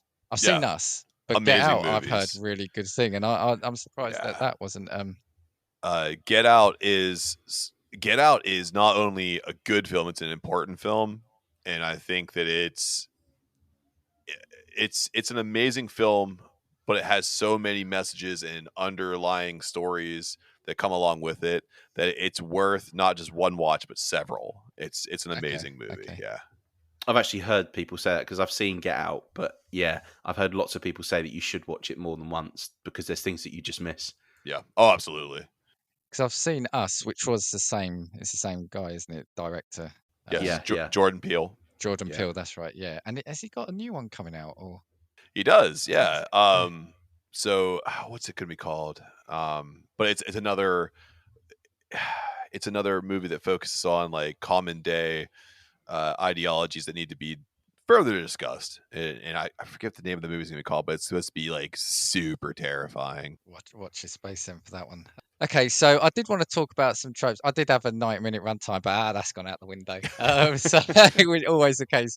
So like some tropes. So I had some written down here, and I know we've mentioned some. So I've put like the victim in a house that always run upstairs or into a blocked off area.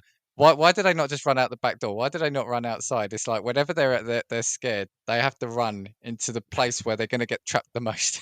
Yeah. It's fun. It's fun to watch them make terrible decisions. But I think it's like the whole. If you've ever been on a game show before, which I've been on like stupid, silly ones where I can't remember easy things.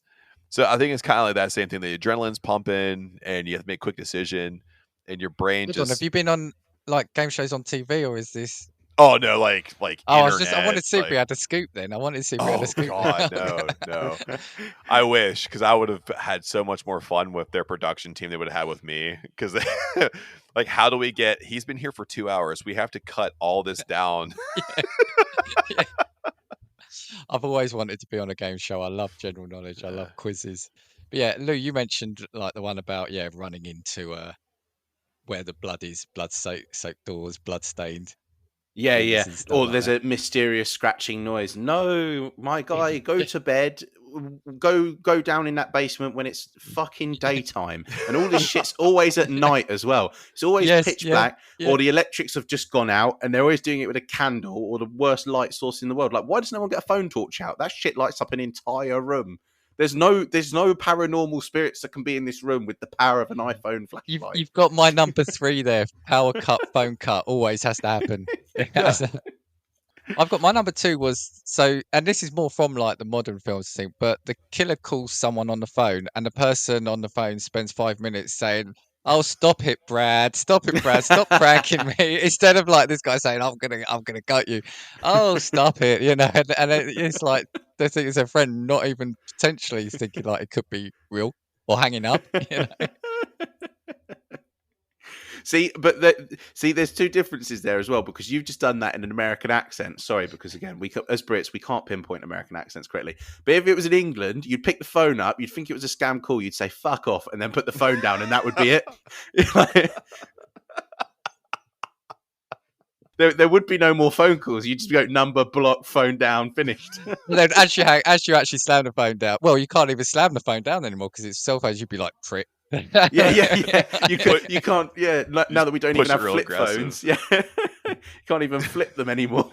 Yeah, aggressively push the end call button. I've had. Why did I have to investigate a clearly haunted or murderer infested house? It's like.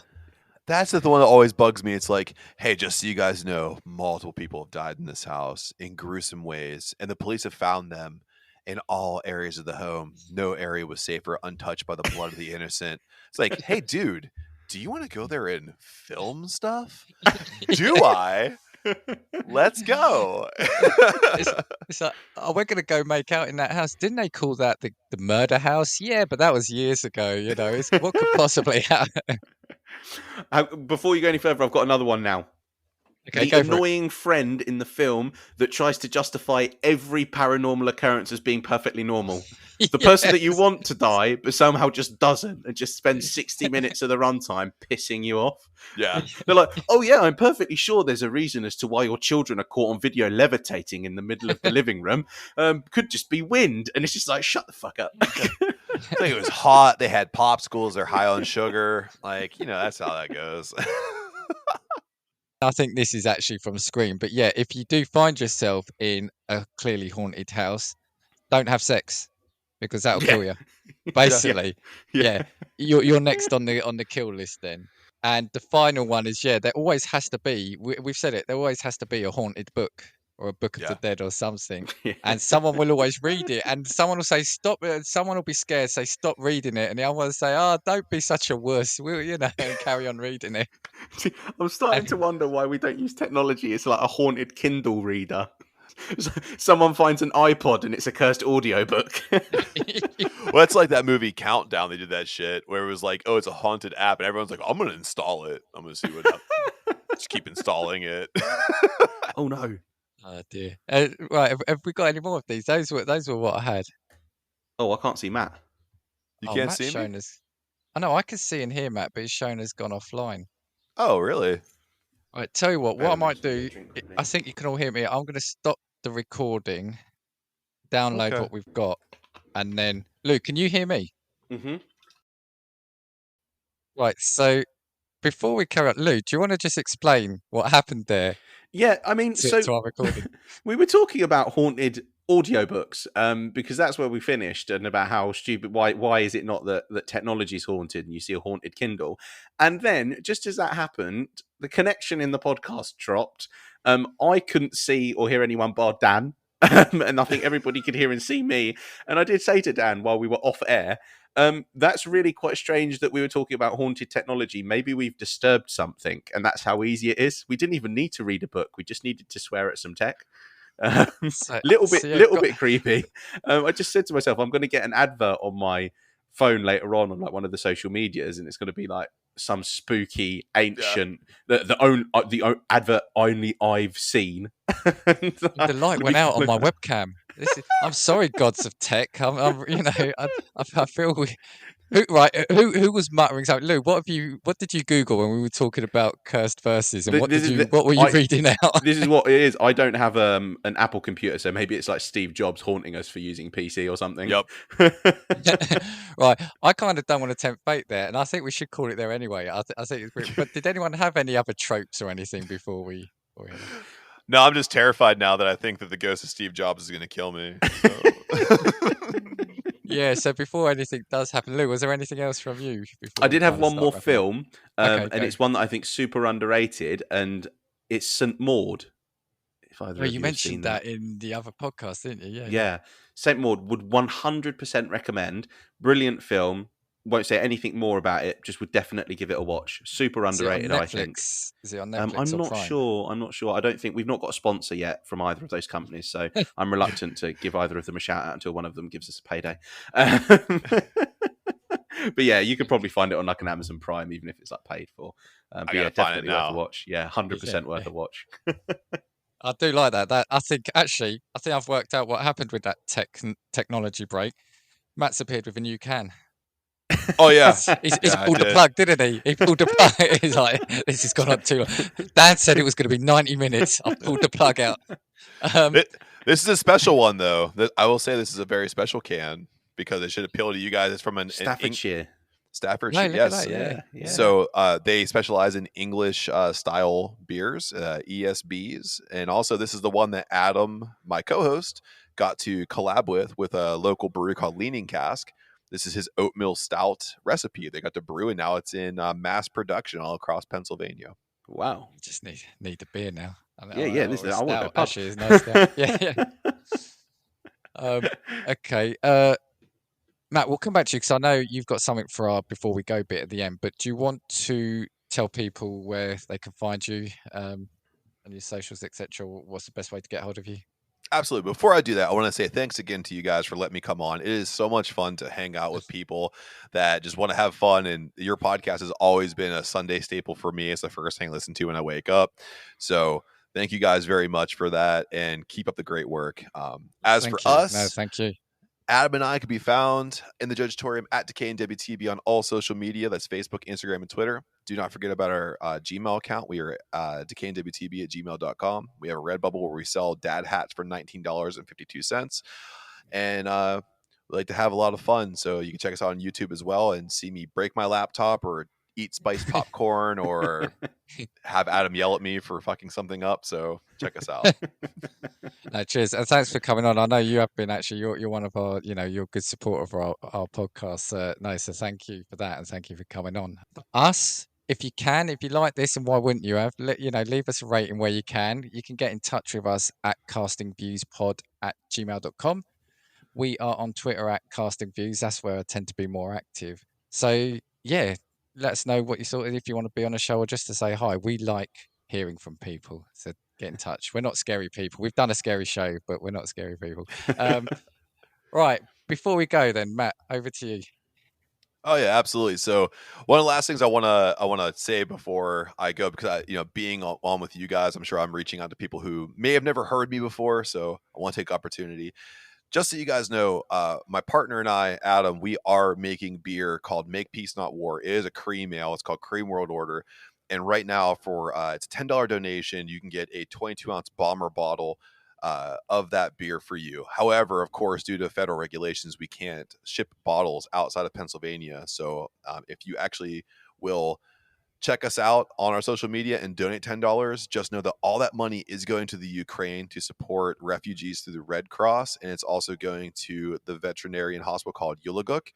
They take care of everything from mice and kitty cats to horses and goats and everything in between. And as it stands right now, they've had to close 6 of their facilities due to the ongoing conflict in the Russian-Ukraine war. It's a war. And they need all the help they can get. And we want to give them every last dollar we possibly can, while also doing some of the things that we love, like podcasting and making beer. So make peace, not war. Check us out. Donate money if you can. If not, just tell us that you think you like our beer, and we'll take that too. Yeah. Actually, Lou, there's and if you let us know the link Sure. later on. Lou, that feels like another episode. The stuff I'm learning about, like this federal laws, like they can't, shipping alcohol out of state. I mean, it's mind blowing. Yeah, it's all crazy. It's like not being able to take beer out, like from Nottinghamshire to Cambridgeshire or something, isn't it? Yeah, It feels like it's yeah. I was going to say, sound quite sinister. Any final words from you? I was going to say, Lou, but anything before we go from No, you? you know what? I actually think that's the most either wholesome, good way that we could have probably ended any episode. So I think I've got nothing further. I don't think. No, absolutely. And like we said, we'll put the link out. I mean, check Adam and Matt out. Great people. I mean, you've heard Matt. How can you not want him through this? So, right. People are going to be listening to this podcast just for his voice and the therapy that it's going to be giving them. And in reality, we might have to have a Matt themed month, because we could do wrestling, alcohol. Yeah. Keep having me back. We could talk all kinds of shit. Like we'll see you next month. We see you next month. I'm down. Great. So we'll wrap up there. So we know there's a lot of podcasts from which you can choose. So we thank you for listening to Casting Views.